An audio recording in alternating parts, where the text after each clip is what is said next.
La grandeza de un líder radica en que cuando ve las dificultades, actúa y hace algo al respecto. Esa es la grandeza de un líder.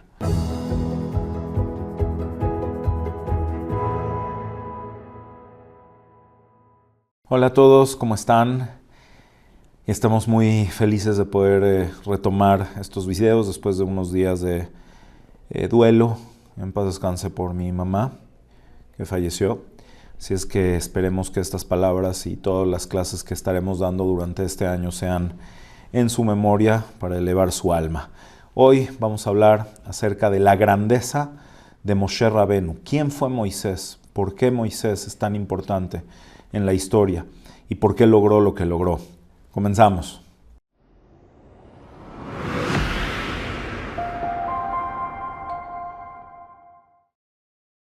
Bueno, como decíamos, Leilui Nishmat y mi Victoria Batirene para elevar su alma. Encontramos personalidades en la historia de toda la humanidad y en particular en la historia de Israel que realmente cambian el curso de la historia, cambiaron el mundo entero. Hay un antes y un después a partir de su legado, a partir de lo que ellos dejaron.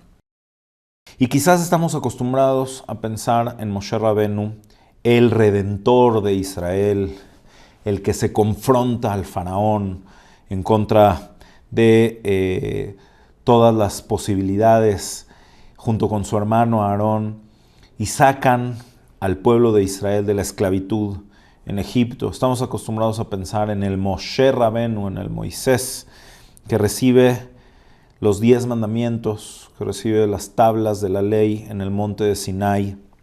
Estamos acostumbrados a pensar en el líder que está al frente de un pueblo durante 40 años en el desierto. Pero hoy queremos ir a la raíz, queremos ir a la base. ¿Quién es Moshe? ¿Por qué Moshe es elegido para seguir el camino que siguió?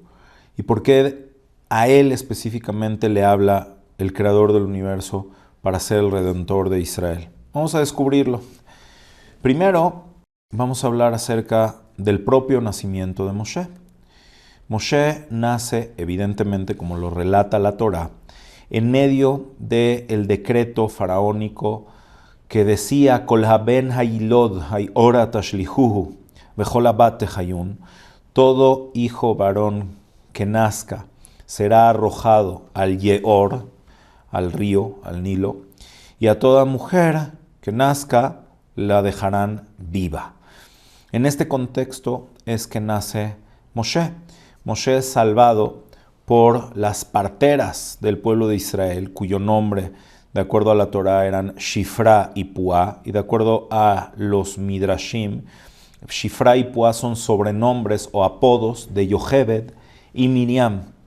Así es que realmente es importante decir que ellas son las salvadoras de todo el pueblo de Israel, porque sin Yocheved y Miriam, sin Shifra y Puá, que desafiaron directamente la orden del faraón, Vatehayena et hailadim, y dieron vida a los niños, no solamente no los mataron, sino que los cuidaban, los escondían, los cuidaban, los amamantaban, veían todas sus necesidades durante los primeros meses de nacidos, hasta que después de estar un tiempo escondidos, en el caso de Moshe, es de suponer que también sucedía algo similar, quizás con otros niños, algunos los iban salvando de una o de otra manera.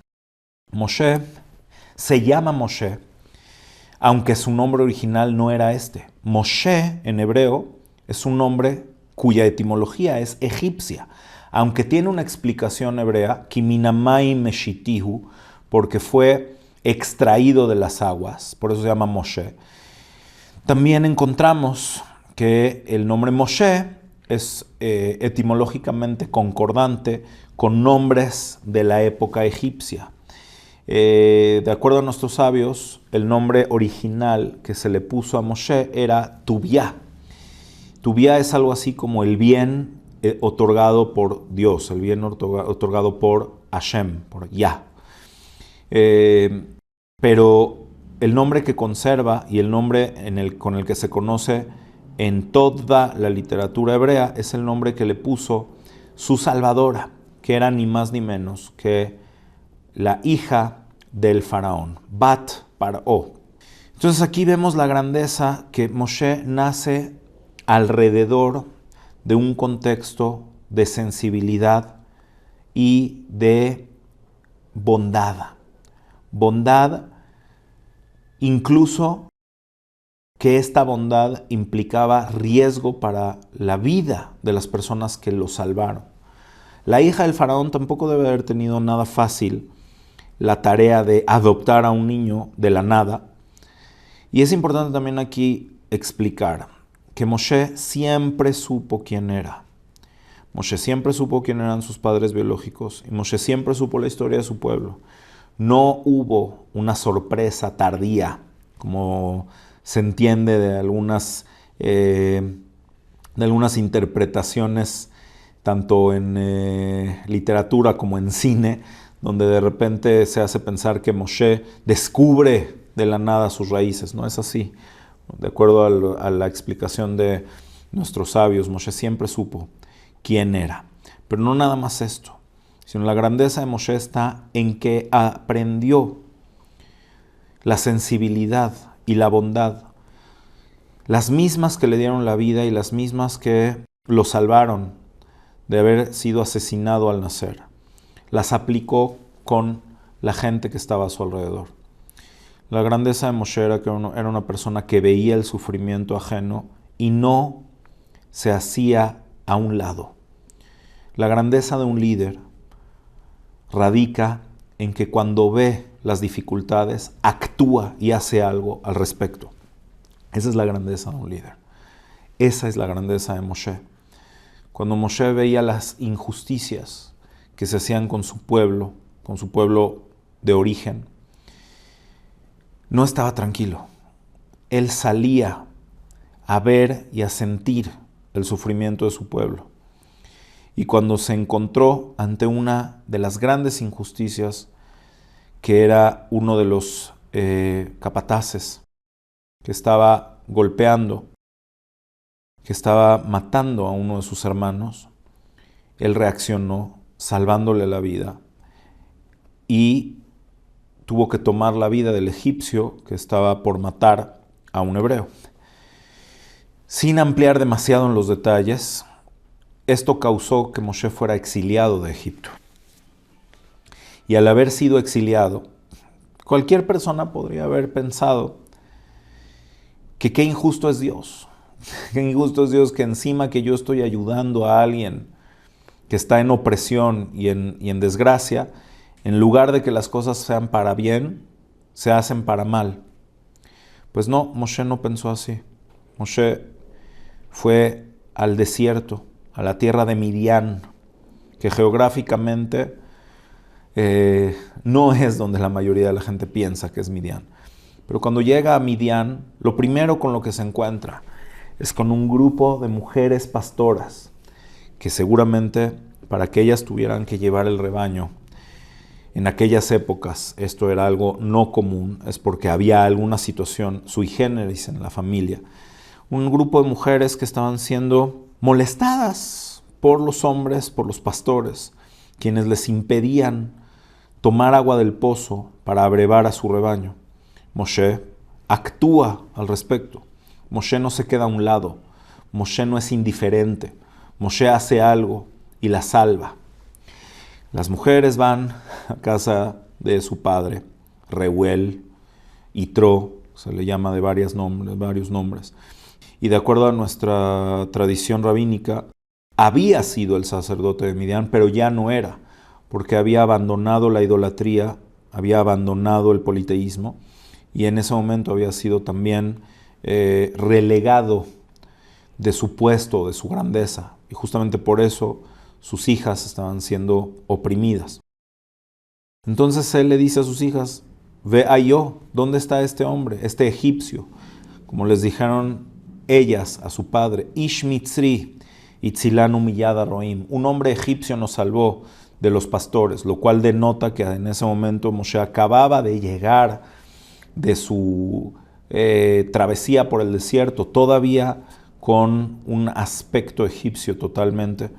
Entonces, Moshe, lejos de haber sido recibido por Yitro de la mejor manera, de acuerdo una vez más a lo que encontramos en el Midrash, que son las interpretaciones rabínicas del texto bíblico, Yitro tuvo miedo de ser perseguido por los egipcios por haber refugiado a un fugitivo egipcio.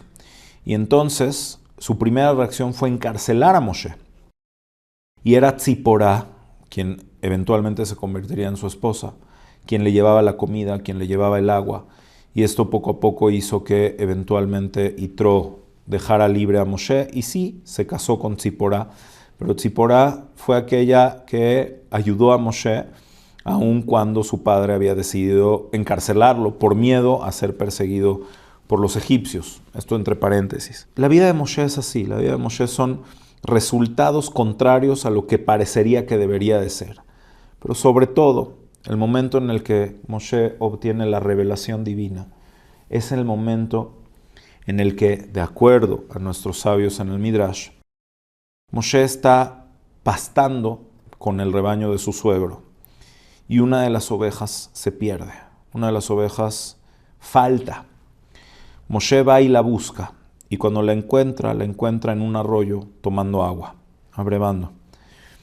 Y Moshe se pone a reflexionar y piensa que si este animal, este borrego, habrá sido un borrego, habrá sido una cabra, tuvo que irse a abrevar, es porque él seguramente no hizo bien su trabajo.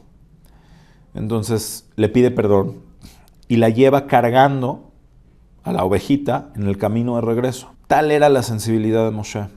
Y en ese camino, ahí es cuando ve la zarza ardiente. Y ahí es cuando recibe la primera profecía y la primera palabra del Creador. Pero aquí hay algo que casi todo el mundo pasa desapercibido. Para quien haya estado en algún terreno árido, ver una hierba quemándose en el desierto no es raro. Es algo muy normal. Es algo muy común. Sin embargo, Moshe tenía la capacidad de observar y de ver lo que realmente pasaba. Moshe vio esta hierba, cené, este pequeño árbol seco que abunda en el desierto. Veine a cené boer baesh, ve a cené enenu ukal. Se dio cuenta que a pesar de estar quemándose, no se estaba consumiendo, lo cual es una metáfora del pueblo judío en general, que a pesar de haber tenido muchas situaciones de sufrimiento, muchas situaciones de riesgo, de exterminio, parecería que nos estamos quemando, pero no nos consumimos, sobrevivimos. Moshe se da cuenta que aquí hay algo raro y se acerca a ver. Moshe no es indiferente. Cualquier otra persona hubiera pasado por ahí sin darse cuenta ni siquiera de que lo que estaba pasando ahí era algo milagroso. Nadie lo hubiera notado. Solamente alguien tan sensible como Moshe podía ver y notar la diferencia. Vayar Hashem kisar lirot, así dice la Torá. Hashem notó, vio que Moshe se retiró para ver. Esto es algo espiritual. Retirarse de tus cosas mundanas, retirarse de tus preocupaciones personales, retirarse del ego para poder observar lo que pasa a tu alrededor. Esa es la esencia de la profecía. Esa es la esencia del profeta. Ese era Moshe. Y ahí fue cuando Dios le pidió a Moshe que vaya a rescatar a su pueblo. Para finalizar, quiero contar una pequeña historia que sucedió con mi hijo mayor, Jonathan, a quien mandamos a estudiar fuera de México ya desde hace unos años. Estuvo un tiempo en Estados Unidos, en una yeshiva en la ciudad de Dallas, y me contó una historia que me recordó todo esto, donde uno de sus compañeros había pedido una caja de Amazon. Y así pasa que todos piden cosas hoy en día por correo y les llegan a la puerta de la casa, pero él estaba muy contento porque le llegó esta caja. Entonces le dio curiosidad a mi hijo saber qué le habían mandado, qué es lo que le habían mandado de cumpleaños, porque era su cumpleaños. Entonces abrió la caja y vio que había unas pastillas de jabón, de estas que se usan mucho en Estados Unidos, aquí también en México se están haciendo populares, que son unas cápsulas de jabón para lavar la ropa. Entonces a mi hijo se le hizo muy raro. ¿Qué es lo que pasó? ¿Por qué estaba tan contento? Entonces dijo que le daba mucha alegría recibir un paquete en su cumpleaños, aunque fuera jabón. Y le empezó a contar un poco la historia de su vida. Le dijo que en su familia había muchos hijos y que sus papás no podían mandarle grandes regalos o grandes cosas. Pero que estaba muy contento porque de cumpleaños le habían mandado $5.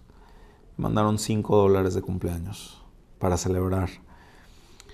Entonces mi hijo en ese momento pues se estremeció completamente de lo que estaba viendo, porque el niño estaba muy contento de que se pudo comprar sus pastillas de jabón, sus cápsulas de jabón para lavarse su ropa, y que era un niño agradecido de que sus papás, aunque les iba muy mal y muy difícil, le habían mandado $5. No me acuerdo si ese año se lo mandaron o el año pasado se lo habían mandado y él todavía lo recordaba. Entonces lo que hizo en ese momento fue juntarse con todos los niños del dormitorio, llevó un sobre y obligó a cada uno de los niños del dormitorio a poner lo que pudieran poner para hacerle un regalo y para hacerle una fiesta. Y literal, así como se ve a veces, o se lee en los libros o se ve en las películas, le hicieron la sorpresa. En la noche llegó el niño, estaban las luces apagadas, prendió las luces y le habían preparado una fiesta con un pastel, con unos globos, y le dieron ese regalo y el niño estaba extremadamente conmovido. Y ahí estaban llorando todos de la emoción y de la alegría de poder haber hecho una mitzvah así. Un acto tan bondadoso. Esto es lo que debe de destacar en particular al pueblo de Israel, pero a todos los seres humanos, que entendamos cuál es nuestro rol en el mundo. El rol de liderazgo que debemos de asumir, que cuando vemos cualquier situación de necesidad o cualquier injusticia, debemos de actuar. Eso es ser un enviado de Hashem. Eso es ser un enviado del Creador para hacer que este mundo sea mejor. Y ese era Moshe Rabenu, esa era la grandeza de nuestro maestro por excelencia, Moshe, que veía y actuaba, no se quedaba a un lado. Nació rodeado de bondad, nació rodeado de entrega y aprendió el mensaje. Nunca se desentendió de sus hermanos y por eso él fue el elegido y el enviado para salvar al pueblo de Israel y sacar a todos nuestros antepasados de la tierra de Mitzrayim, de la tierra del sufrimiento, como lo hemos explicado en otras ocasiones. Mitzrayim no solamente es un asunto geográfico, es un asunto espiritual y emocional. Ojalá que todos nosotros podamos aprender algo de esta lección y nunca dejar pasar frente a nuestros ojos una zarza ardiendo sin notar si acaso se está consumiendo o no. Ante nosotros siempre hay algo que pasa y que podemos hacer algo al respecto. No seamos ciegos, no seamos indiferentes. Muchísimas gracias por volvernos a acompañar una vez más. Como siempre, los invitamos a unirse al canal si todavía no se han suscrito. Los invitamos a que nos den sus comentarios, sus preguntas, sus dudas y, como siempre les decimos, las vamos contestando poco a poco, a la medida de lo que sea posible, pero siempre las leemos y siempre les ponemos atención. Muchas gracias por acompañarnos una vez más y nos vemos la próxima.